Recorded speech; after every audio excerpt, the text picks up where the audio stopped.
ult na mawala. Wait Okay. nila na mag-cooldown yung ult ng ating Digi so that they can come through. Right? But with that said, let us dive into the Land of Dawn. Second game, Blacklist Rivals against Nexplay Solid. So, for the blue side, we have Blacklist Rivals. Riddler ang gagamit ng Brody. Kyla Josa for the Chango. Leviathan naman para sa kanyang X-Borg. Zane will be using this Carmilla and Azzy para sa ating Digi. And for Nexplay Solid man, we have Exort on that Selena, James using that Yuzong, Yawi on that Kufra, Renegade on the Dams, and H2O on the Helkert. Helkert indeed. And guys, please let us know into the comment section kung ano ba ang gusto nyong teams na supportahan. It's either Blacklist Rivals ba o Nexplay Solid. But as we can see, Yawi here against two members. Exort muntik na tumama yung Abyssal Arrow niya, but there you go. On top lane, Leviathan and James, saikuhan ng malupit. And balik tayo sa pagpa-farm nilang dalawa, Infinity. Unang 30 seconds pa lang, grabe. Nagkaroon na kagad tayo ng laban dito. Blacklist Rivals actually getting the first blood here onto their side, onto their advantage. Medyo early roam for the side of Nexplay Solid, pero hindi nila kayang iligtas si Renegade on that bottom lane. But with that said, bumawi din naman ng ating Nexplay Solid. Pinatay nila si Digi. That is actually a 1-for-1 right now for the first 1 minute and 40 seconds of the game. Pero deadly stingers of H2O, just raw damage. Pinatay si Leviathan on the top lane, and this actually gives H2O free reign on the gold in the turret plate. Turret plate, and now looking at the map, Infinity, 3 members ang nandoon si bot sa bot. We have this Digi, we have Carmilla, we have this Brody na going up against this Selena and this Tams, mga kaibigan. Exort actually tumama yung Abyssal Arrow, but here you go, the dash in and the dash out of Exort, mga kaibigan din natin. Kung makakadalawa ba, but the Brody, siya yung nakadalawa dito, and Selena as well. 2 members are actually going down there, and H2O! That damage output! Man, early stages pa lang ng map, H2O, nagdo-dominate na agad siya, claiming na ako si H2O ng Nexplay Solid, and you better watch me out. Dire-diretso yung labanan natin. Yes, top lane, nagkaroon tayo ng fight. H2O was dominating on the top lane, getting those golds up and running for their team. Itong Blacklist Rivals naman responded in the bottom lane and getting the first turret on their side of the team. Right now, medyo nag-iinitan yung ating gold because Nexplay Solid having that 500 gold lead, Blacklist Rivals naman having literally close gold difference here for the side of Nexplay Solid. Now, it's gonna be very interesting on how this allocates for Blacklist Rivals or Nexplay Solid, because right now, the first turtle is coming to H2O. Now, that opens up more chances for H2O to dominate the game, to move on to more clashes, and get more kills. Get more kills indeed, but without being said, we have a clash and another one. Exort almost died back there, pero meron lang din naman siyang support from Yawi and James, and Zane actually low on health siya dito, mga kaibigan, and he needs to back out. For our approaching 4-minute mark, Infinity, we have a 3-5 score, and for our gold lead, at least we have a 1k golden in H2O, another one. Wow, grabe, parang napaka-init naman ni H2O sa pag-i-start ng ating game to. Well, understandable, they have the momentum, Infinity. Yeah, and this will surely landslide later on into the mid-game, into the late game. Why? Kasi hindi pa nakakita natin kung paano lalaban tong si H2O when team clashes occur. Meron pa tayong Black Knight Falls dito na pwedeng i-utilize ni Helkert when in regards to a team clash. Riddler, Kyla, pag nag-separate yung ating Blacklist Rivals, medyo malupit ang pwedeng magalaw dito ni H2O. And speaking of which, gonna have that kill onto that Digi. It's gonna be James and H2O against Riddler and Zane in the top lane.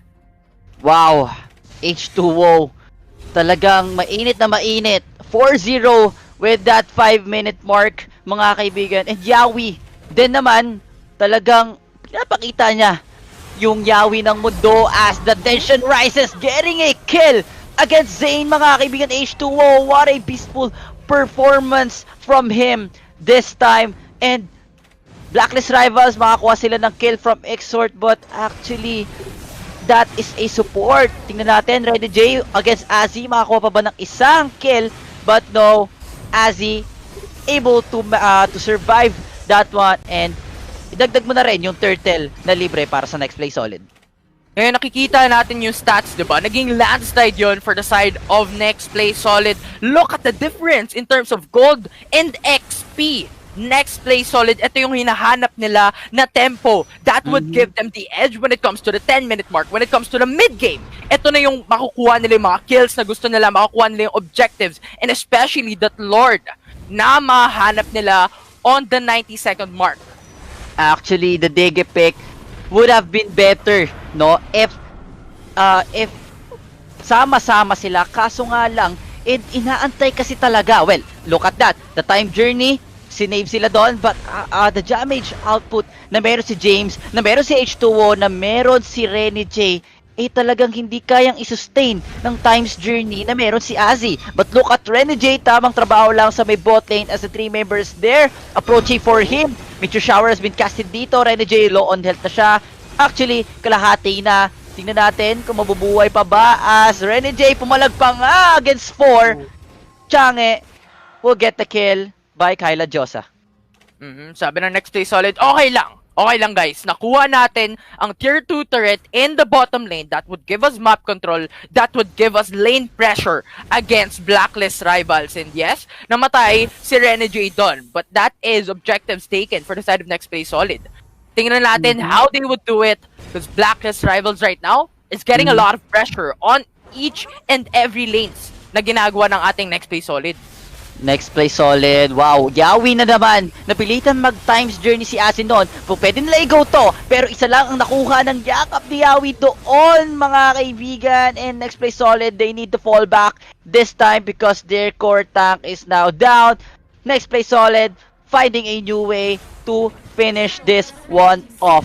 But approaching 8-minute mark, ladies and gentlemen, we have an 7-10 score. The turtle is finally up. Pero yung mga Blacklist Rivals dito ang nakakahanap ng tempo. Infinity? Renny J, medyo naiipit dito sa ating labanan. And Meteor Shower producing a lot of damage. Tingnan natin how this will do. H2O actually coming in, pero na-start under the turret. And Brody just finishes them down. But Renny J respawns on that Carmilla. But you need to remember, that is a Carmilla for Hellcourt. And that is actually big time loss for the side of Nexplay Solid. Pero tingnan natin how they would do it, because right now, Nexplay Solid is gonna prioritize onto that turtle. And yes, hindi ito makukuha ni H2O necessarily, but that is still Renny J. They could dive in to the front lines, put out, input damage. Tama. Coming in from this rival. So this would actually give them more sustainability for the side of Nexplay Solid. Well, sustainability indeed because of this Yuzong and this Tams.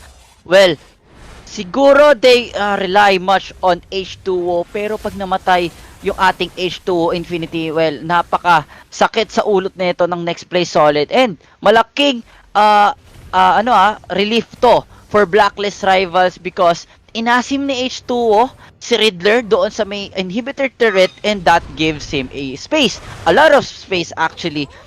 And James and Renny J dito ang parang nagiging second support Infinity as the clash started dito. Actually, Kufra goes down, Black Dragon form nilabas na, pero Diggy Immortality pops out and meron pa siyang second chance at life. H2O ginangat-ngat yung ating Carmilla, and Renny J pa ang makakakuha ng kill doon.